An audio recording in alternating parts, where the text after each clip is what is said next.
Assalamualaikum warahmatullahi wabarakatuh. Pertama-tama marilah kita bersyukur kehadirat Allah Subhanahu wa taala, Tuhan yang Maha Esa. Karena pada kesempatan ini kita masih diberikan kesehatan dalam rangka mengikuti video pembelajaran khususnya mata kuliah sistem instrumentasi. Mudah-mudahan Bapak Ibu semua sehat selalu ya, hingga dapat melihat video pembelajaran ini sampai dengan selesai. Baik Bapak Ibu, sebelum kita melanjutkan pembelajaran ini, sebaiknya kita berdoa dulu sesuai keyakinan dan kepercayaan kita masing-masing. Berdoa dimulai. Selesai. Oke, alhamdulillah pada kesempatan ini, pada pertemuan ke-6, kita melanjutkan materi dari video pembelajaran sebelumnya terkait dengan jenis-jenis pengukuran. Nah, jenis-jenis pengukuran ini salah satunya juga yang akan saya jelaskan ke depan, yaitu pengukuran arus listrik.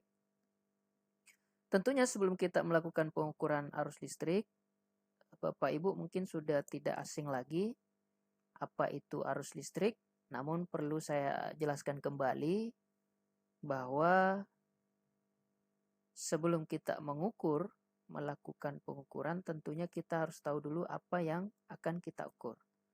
Nah, dalam hal ini kita akan melakukan pengukuran dengan arus listrik. Nah, arus listrik adalah aliran muatan-muatan listrik yang melalui suatu penghantar. Jadi dalam suatu rangkaian listrik dapat terjadi arus listrik jika terdapat beda potensial listrik atau beda tegangan listrik. Artinya apa? Kalau ada tegangan listrik, maka akan ada aliran arus listrik. Jadi semakin banyak muatan listrik yang mengalir tiap satuan waktu dikatakan semakin besar atau kuat arus listriknya. Jadi arah arus listrik dalam suatu rangkaian yaitu dari beda potensial tinggi atau positif ke potensial rendah atau negatif. Nah, dalam sebuah penghantar sesungguhnya pembawa muatan listrik adalah elektron. Jadi muatan listrik dapat berupa elektron, ion atau keduanya. Nah, arus listrik ini dapat terjadi dengan media zat padat, zat cair, dan gas. Tentunya Bapak Ibu yang ada di industri maupun itu di PLN, ini sudah tidak asing lagi. Jadi kalau dalam bahasa keseharian kita itu pasti menyangkut terkait dengan arus listrik. Itu. Tapi kadang kita lupa apa sih itu arus listrik ya.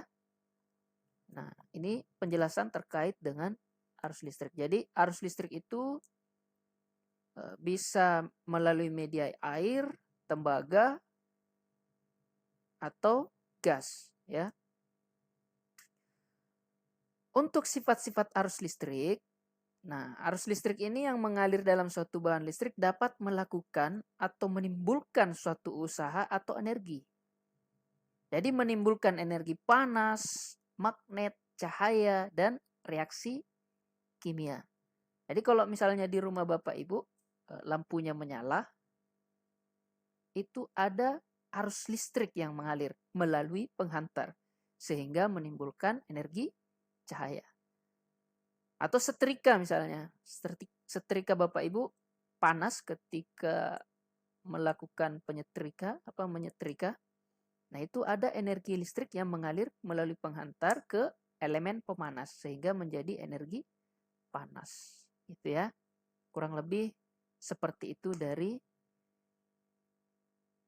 pengertian arus listrik. Nah, arus listrik ini bisa diubah menjadi energi listrik lain. Jadi energi listrik sebenarnya mudah diubah menjadi energi listrik lain. Listrik yang mengalir dalam konduktor atau penghantar dapat menimbulkan panas maupun medan magnet. Jadi dapat kita ketahui pada motor listrik. Nah, putaran motor disebabkan oleh torsi. Motor listrik ini bagi yang bekerja di industri seringkali melihat motor-motor listrik. Jadi untuk membahas terkait dengan motor listrik ini mungkin ada sesinya juga pada mata kuliah mesin-mesin listrik ya. Nah, yang jelas bahwa gambarannya seperti itu.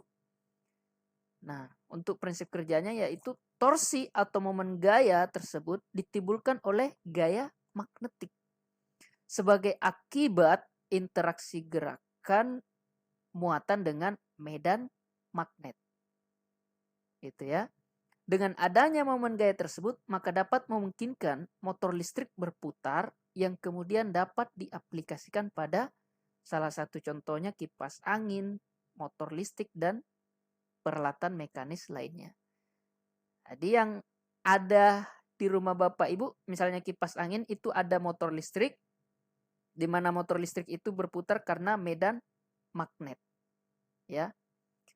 Tentunya di dalam arus listrik ini ada dua, ya. Jadi ada dua jenis arus listrik. Nah, yang pertama adalah arus searah atau direct current, atau biasa disebut dengan arus DC, ya.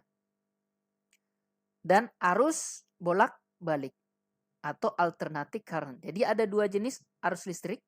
Yang pertama arus searah atau DC, yang kedua adalah arus bolak-balik atau AC. Nah, yang seperti apa arus searah ini? Jadi arus searah ini mengalir dalam satu arah. Arus searah merupakan arus listrik yang dihasilkan oleh baterai kering dan baterai akumulator. Jadi kalau pada baterai itu sudah ada ketentuannya arusnya sekian, itu salah satu contoh daripada arus DC ya.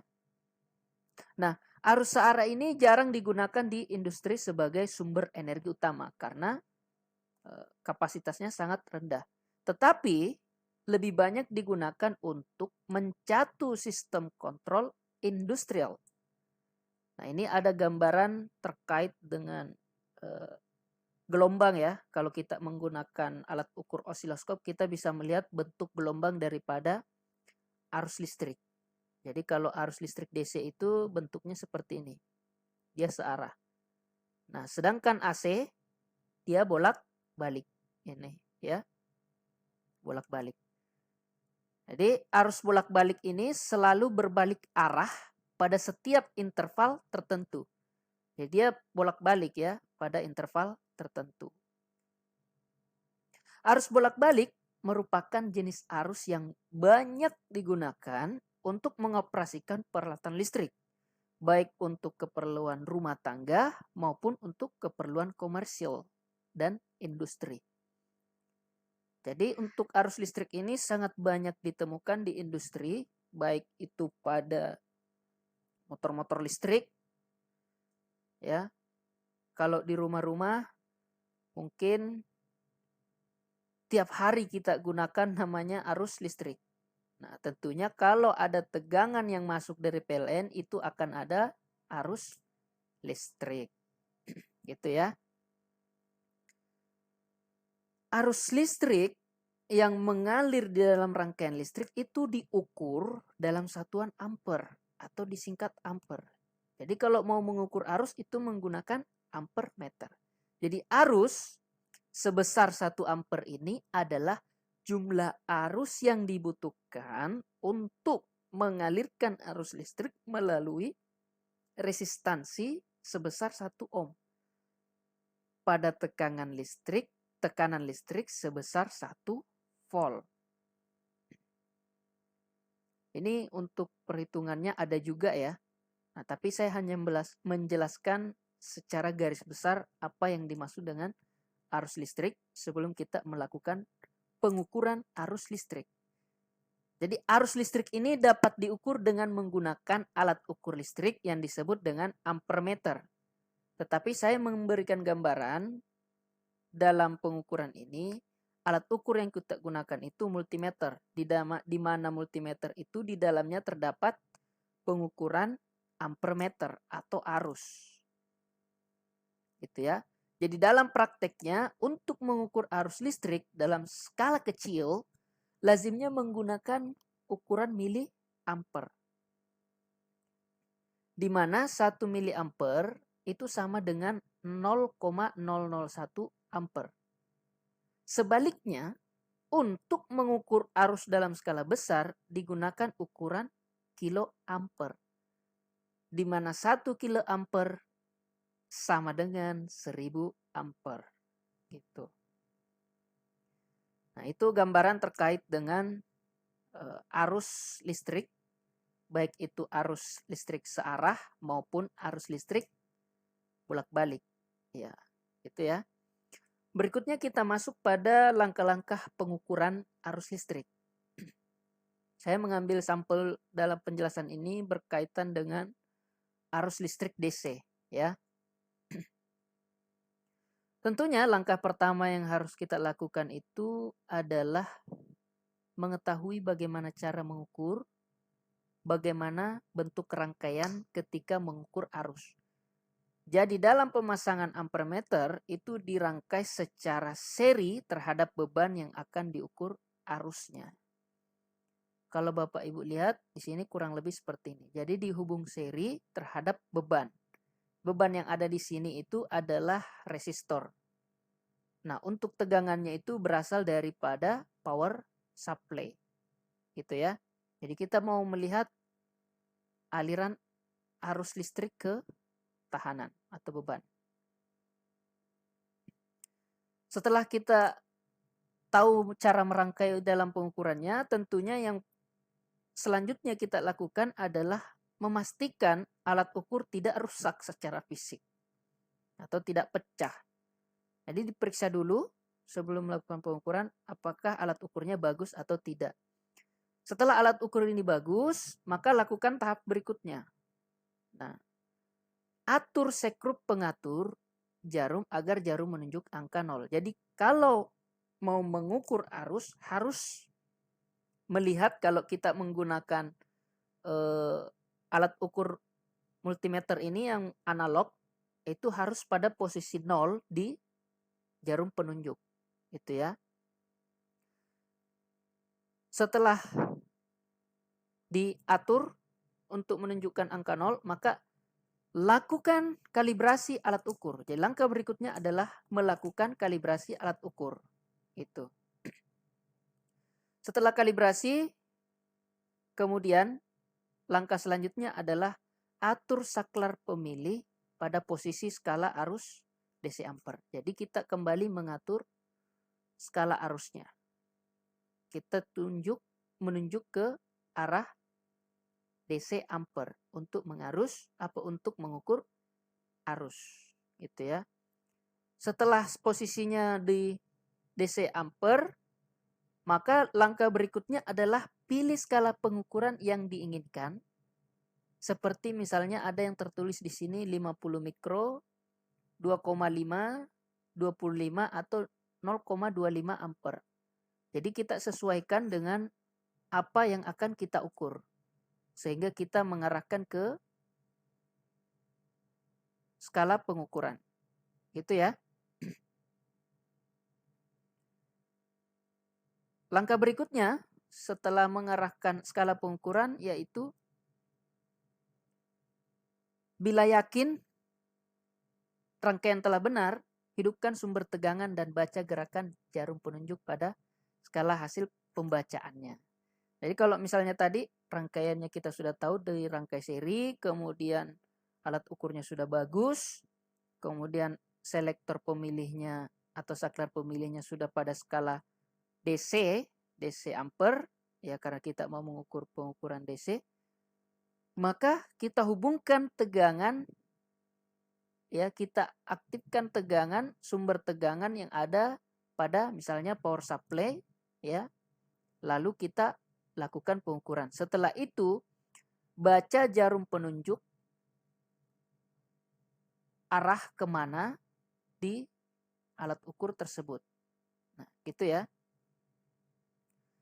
Selanjutnya, bila simpangan terlalu kecil, lakukan pengecekan apakah cakupan sudah benar dan pembacaan masih di bawah cakupan pengukuran di bawahnya. Bila iya, maka matikan power supply atau sumber tegangan, kemudian pindahkan saklar pemilih ke yang lebih kecil. Artinya apa? Kalau dalam melakukan pengukuran, arus yang kita ukur kecil, tetapi pembacaan skalanya di sini saklar pemilihnya itu di kapasitas besar, tentu dalam membaca alat ukur itu sangat susah ya. Contohnya misalnya dalam pengukuran tegangan kemarin saya jelaskan bahwa kalau di PLN itu kan tegangan 220.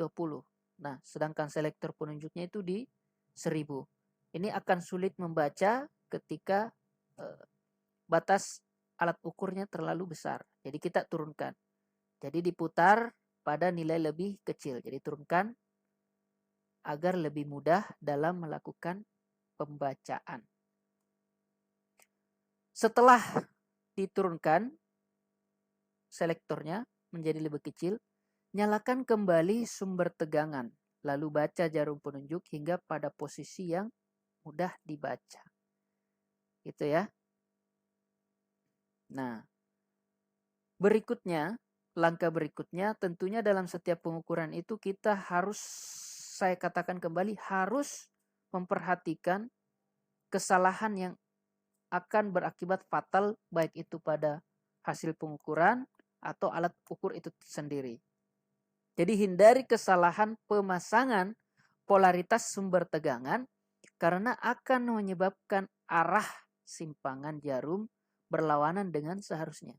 Bila arus terlalu besar dapat merusak jarum penunjuk. Nah, dalam hal ini kita hanya mengukur tegangan arus DC. Itu tidak terlalu berisiko, tetapi kalau misalnya kita mau mengukur arus AC, ini sangat berbahaya, bisa merusak komponen yang ada pada alat ukur. Nah, itu ya. Jadi silakan Bapak Ibu yang punya alat ukur di rumah, multimeter, silakan mengikuti langkah-langkah ini, membuktikan apakah langkah-langkah dalam pengukuran arus listrik ini sudah benar ya. Silakan Bapak Ibu untuk mencari referensi itu banyak terkait dengan pengukuran arus listrik. Jadi banyak artikel, banyak referensi yang bisa kita baca untuk memperbanyak ilmu terkait dengan pengukuran arus listrik. Mungkin itu saja penyampaian kali ini dalam materi jenis-jenis pengukuran. Kali ini saya menjelaskan terkait dengan pengukuran arus listrik. Untuk itu, apabila ada kesalahan dalam penjelasan ini mohon dimaafkan. Kalaupun ada yang kurang dimengerti, silakan nanti ditanyakan terkait dengan pengukuran arus listrik. Gitu ya. Saya akhiri. Wabillahi taufik wal hidayah. Wassalamualaikum warahmatullahi wabarakatuh.